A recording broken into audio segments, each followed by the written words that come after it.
約翰福音12章1至8節。逾越節前6日，耶穌嚟到伯大尼，就係佢叫拉撒路從死裏邊復活嗰度。有人喺嗰度為耶穌預備晚餐，馬大服侍，拉撒路亦喺嗰啲同耶穌食飯嘅人中間。瑪利亞就攞住一斤極貴重嘅真哪噠香膏，抹耶穌嘅腳，用自己嘅頭髮擦乾。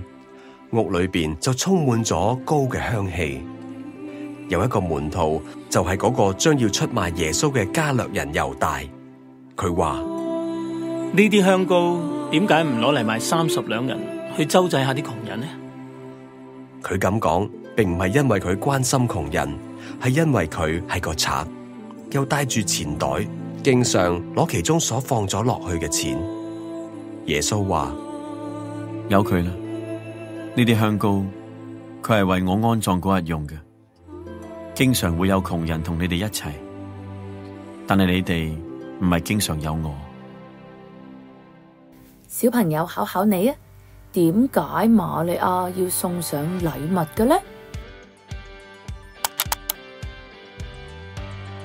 耶穌使拉撒路從死裏邊復活，想象下作為愛錫拉撒路嘅親姐姐，佢哋會有咩感受呢？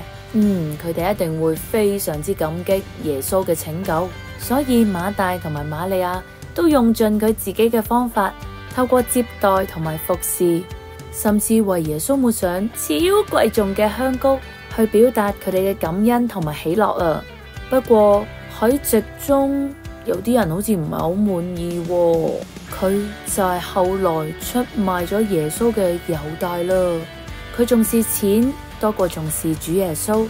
佢雖然成日同耶穌一齊，佢冇注意到耶穌預言咗自己會為我哋而被殺啦。我哋而家就同我哋嘅屋企人分享一下，究竟經文入邊所提及嘅人物入邊，有邊一個係喜樂又滿足嘅呢？